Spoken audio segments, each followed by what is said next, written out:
वाला है, मतलब डीए के रूप में कोई वृद्धि मिलने वाली में भी, हालांकि स्थितियां ठीक नहीं है, फिर भी हम उम्मीद करते हैं और ये प्रयास करेंगे माननीय मुख्यमंत्री से मिलकर कि दिवाली में जो है कुछ ना कुछ कर्मचारियों को अच्छी सौगात मिले, ताकि सारी जो चर्चाएं चल रही, इस चर्चा पे विराम लग सके। अब सर हम शिक्षा के मुद्दे पे आएंगे सर, तो एजुकेशन जो शिक्षा की गुणवत्ता उसके ऊपर क्या काम कर रहा है, जैसे प्रदेश सरकार के साथ क्या क्या रणनीति? नहीं, बिल्कुल ठीक कहा कि मैं इससे नई जिम्मेदारी तो अभी हाल ही में हमारे को मिली है। हमने 2022 से संगठन बनाया संयुक्त कर्मचारी महासंघ। इससे पहले हिमाचल प्रदेश के अंदर जितने शिक्षक है, कई वर्ग मतलब 85,000 शिक्षक है, उसमें अलग अलग कैटेगरीज है, उन सबका एक संगठन है जिसको हिमाचल राज्य अध्यापक संघ कहा जाता है।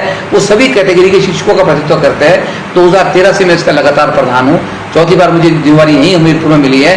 हमारे साथ जो जिला के बहुत ही जुझारू प्रधान है, आपने देखा होगा इनके हर गतिविधियों में अहम भूमिका रहती है। राजेश गौतम जी है हमारे पास, संदीप डडवाल जी बहुत ही वरिष्ठ साथी है, हमारे संगठन के बहुत पुराने साथी है। तो हम लगातार शिक्षा के ऊपर काम करते हैं और प्राथमिकता हमारी शिक्षा के क्षेत्र में रहती है। आपने कहा कि शिक्षा की गुणवत्ता के ऊपर क्या काम करें।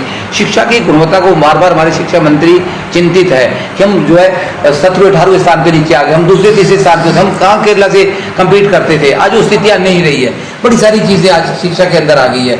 उसमें एक बात और आ रही है कि हमारे पास स्कूलों में जो है टीचर्स की इनरोलमेंट बहुत कम हो गई है।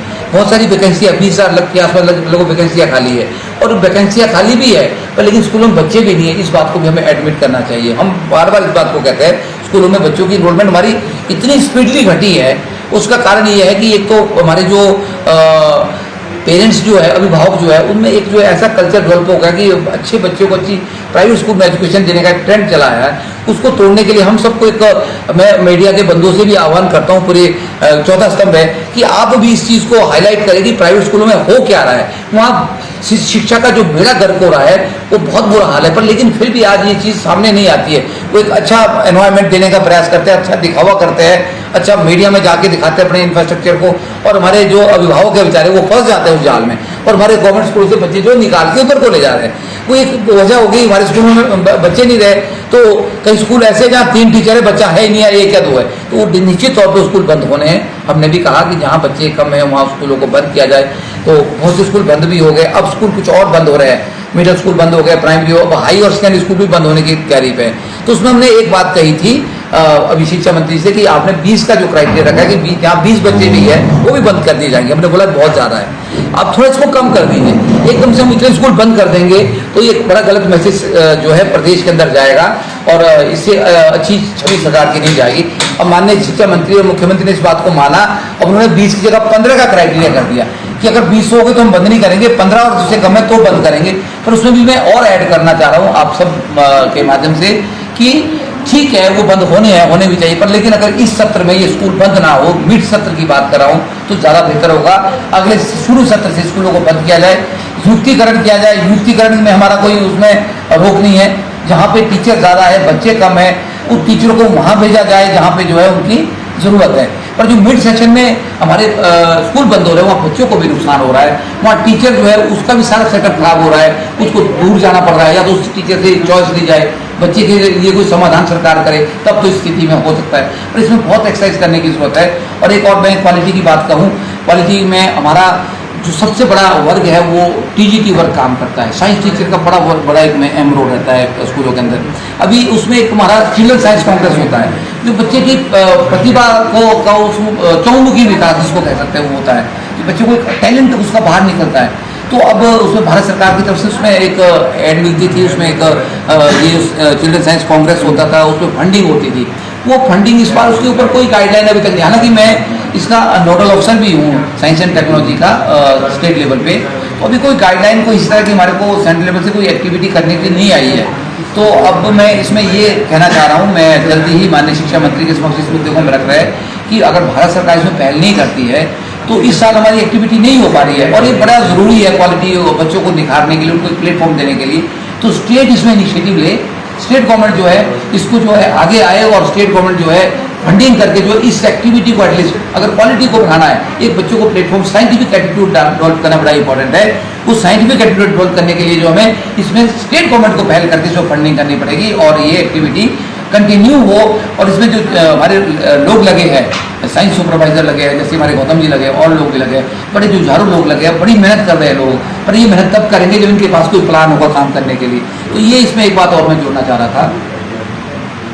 दूसरा सर, डेपुटेशन भी एक बड़ा मुद्दा है एजुकेशन में सर, जैसे कई स्कूल जैसे आपने बताया स्टाफ में, तो इस पे एजीक्यू का क्या स्टैंड है? हम तो बड़ा विरोध करते हैं शुरू से, डेपुटेशन का कोई जरूरत नहीं है और इसकी कोई जगह नहीं होनी चाहिए शिक्षा क्षेत्र में। जहाँ पे जिसकी जो पोस्ट है उसको वहाँ नियमित तौर पर उसकी नियुक्ति हो। टीचर जहाँ लग रहा है, मैं ये कहना चाह रहा हूँ, उसकी उसी जगह से सैलरी मिलनी चाहिए।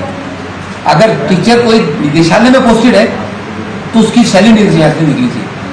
मैं ये कह रहा हूँ, मैं खुद डायरेक्टरेट में हूँ, अगर मैं भी गलत हूँ तो मैं भी वहाँ से उठना चाहिए। मैं सिद्धांत पहले अपने से बनते हैं, फिर सिद्धांत दूसरों को बनाया जा सकता है। मेरा कहने का तात्पर्य है, जो व्यक्ति जहाँ पे सेवाएं दे रहा है उसकी जो सर्विसेज है उसी जगह से, उस विभाग से, उसी ऑफिस से निकलनी चाहिए। तो हम ये कह सकते हैं कि वो टीचर डेपुटेशन पे नहीं है। अगर मान लो टीचर आपका डिप्टी डायरेक्टरेट में काम कर रहा है, उसकी सैलरी किसी स्कूल से निकल रही है, इसका मतलब उसने उस स्कूल की पोस्ट को ऑक्यूपाई किया हुआ है, वो बड़ा सरासर गलत है, अन्याय है बच्चों के साथ। इस तरह के जितने डेपुटेशन उस स्टेट के अंदर भी है, मैं कहूँगा स्टेट से बाहर भी है। पिछली गवर्नमेंट में दिल्ली में हिमाचल गाँव में एक लेक्चर का डेपुटेशन किया था, वहाँ पे वो बिल बनाती थी वहाँ पे काउंटर में बैठ के। तो इस तरह के ना जाने कितने डेपुटेशन आज भी हो गए, तो उन सबको बंद करने की आवश्यकता है, क्योंकि हमारी जो मैन पावर कम हो रही है वो भी बढ़ेगी, इससे वो भी बढ़ेगी, वो भी बड़ा इंपॉर्टेंट है। जैसे सरकार को भी जैसे कोई 2 साल का टाइम हो जाए, जैसे BRC के वो जैसे पद वो भी भरे नहीं, जैसे खाली जगह BRC पूरी तरह से। देखिए BRC के पद खाली चल रहे हैं, वो उससे सारा हमारी एक्टिविटी रुक गई है। और इस बात को लेके मैंने शिक्षा मंत्री से बात की है और हम इसको दोबारा से उठा रहे हैं कि BRC और CRC एक बड़ी मेन कड़ी बन गई शिक्षा की गुणवत्ता के लिए। वो डाकिए का काम शुरू में उनको बोलते थे कि डाकिए पर वो डाकिए नहीं है, वो एक बड़ी अहम कड़ी है, उस कड़ी को तोड़ने की आवश्यकता है, उसको जोड़ना पड़ेगा। आज की डेट में वो डेडलॉक हो गया है, उससे BPO के ऊपर प्रेशर पड़ गया और वो उतना इफिशिएंटली वो काम नहीं कर पा रहा है। तो अभी मैं बात करूं, जैसे हमारा भी एक कार्यक्रम चल रहा है, वो भी मेरे पास ही है, आपका न्यू इंडिया लिटरेसी प्रोग्राम। उसमें अभी कल हमारा पेपर होने वाला है। अब हम उसमें लगभग 1 लाख हमारे जो असाक्षर है वो साक्षर बना रहे हैं पूरे प्रदेश के अंदर। और हिमाचल प्रदेश जो उसमें मैं आपको कहूँ कि 100% जो है लिटरेट स्टेट बनने वाली है बहुत जल्दी। तो उस दिशा में BRC ने बड़ा अच्छा काम किया था। आज हम नए सर्वे करना चाह रहे हैं तो वहाँ पे वो BRC के अफसर पे वो सर्वे भी नहीं हो पा रहा। ये ड्रॉबैक मैं आपको बताना चाह रहा हूँ। जैसे 90-10 की रेशो उस पर कर रहा है, जो सरकार से मांग कर रहा है, तो उस पर क्या ये इस संदर्भ में प्रधानाचार्य पदोन्नति की बात करें। हाँ, ये आपने बड़ा अच्छा प्रश्न पूछा ना कि इस तरह के प्रश्नों को हम टच नहीं करते हैं। आपने प्रश्न पूछा तो बिल्कुल उसका जवाब देना पड़ेगा। है क्या वास्तव में हमारे शिक्षकों की बड़ी सारी लड़ाइयाँ हैं आपस में, और हिमाचल गवर्नमेंट टीचर यूनियन जो है वो एक ऐसा निष्पक्ष संगठन है जो सभी को साथ लेके चलता है। हम किसी एक वर्ग की बात नहीं करते, हम बोलते हैं कि तुम अपने लेवल पे लड़ रहे हो तो लड़ो, जो कर रहे करो, इसलिए हम इन इश्यूज़ को टच नहीं करते, बहुत टाइम से नहीं किया। और ये जो बात जो आप एक घड़े की बात कर रहे हैं कि इनका ये कहना है कि हमारे को पहले ये 70-30 की रेशो हुआ करती थी कि एक वर्ग क्या, मैं आपको क्लियर कर दूँ, बात आपने पूछ ली है। इसमें हेडमास्टर वर्ग को जो है 70% जो है वो प्रिंसिपल के लिए प्रमोशन मिलती थी और लेक्चर को 30% मिलती थी। तो धीरे धीरे वो जैसे जैसे लेक्चर की वो स्ट्रेंथ बढ़ती गई तो उन्होंने मांग बढ़ाई, तो वो डेफिनेटली वो सही थी उनकी मांग, में उसको गलत नहीं ठहराऊंगा। वो 50-50 हो गई, 50% जो कोटा जो है वो पदोन्नति के लिए प्रिंसिपल के लिए लेक्चर से मिलता था, 50 वो जो है आपके हेडमास्टर से मिलता था। अब वो बीच में वो मांग उनकी चलती रहती थी बहुत टाइम से कि इसको बढ़ाया जाए, 10% बढ़ाया जाए। पिछली बार जो है जयराम सरकार ने भी इसमें घोषणा की थी कि इसको 10% इंक्रीज करके 60% प्रमोशन जो है लेक्चर से की जाए और उसको जो है 40% रखा जाए। तो हमने उस वक्त भी कोई इसमें कोई प्रतिक्रिया नहीं दी, क्योंकि हमारे लिए सारे बराबर है। पर लेकिन अब कुछ साथी जो है वो बड़े ही ज़्यादा इंटेलिजेंट है, वो ये बोल रहे हैं कि इसको तो 10 और 90 में करना चाहिए। मुझे नहीं लगता कि उनकी क्या मानसिकता है। अगर वो एक लॉजिकल बात करते तो मुझे लगता है कि ये बात सिरे चढ़ जाती। मैं आपको कहूँ 10% की मांग को लेके वो चलते तो शायद मैं भी उनके साथ पहले भी था, आज भी हूँ, मैं बोलता भी हूँ। कहीं ना कहीं जस्टिस अगर करनी है तो सभी वर्गों के साथ होनी चाहिए, तो वो बात सही थी। अगर आप ये बोलो कि TGT वर्ग को क्रैश कर दो, TGT वर्ग एक बहुत बड़ी रीढ़ की हड्डी है शिक्षा विभाग की। उसमें TGT आर्ट्स आता है, TGT साइंस आता है, TGT मैथमेटिक्स वाला आता है। उसमें जो JBT और CNB के लोग हैं वो भी प्रमोशन हो गए TGT में आते हैं, वो भी लंबा समय TGT वर्ग में गुजारते हैं। तो उनको ये कहना कि उनको डेडलॉक कर दिया जाए, तो मैं तो इसके पक्ष में नहीं हूँ। मुझे लगता है कि बहुत से साथी इससे नाराज भी हो गए। हालांकि आपने पूछा तो मैंने जवाब दिया, मैं इस बात को नहीं टच करने वाला था, क्योंकि अब ये लड़ाई न्यायालय में भी चली गई है। इन्होंने न्यायालय में केस कर दिया है, तो मुझे लगता है कि ये दूसरा वर्ग जो हमारा है वो भी डेफिनेटली न्यायालय में जाएगा। तो ये थोड़ा सा पेचीदा मामला हो गया, और मुझे लगता है कि जिन्होंने ये मामला रखा है, ये न्यायालय तक बात पहुंचाई है 90-10 ये जिसको बोलते हैं कि ये टोटली इरेलीवेंट है। ये ना तो न्यायालय में टिकेगी, ना ही उसका बेस है, ना सरकार के समक्ष ये बात चलेगी। तो मुझे नहीं लगता कि किस परिप्रेक्ष्य में इन्होंने 90-10 की बात कही है। हाँ, 60-40 की बात करते तो शायद ये बात कहीं ना कहीं सिरे चढ़ जाती।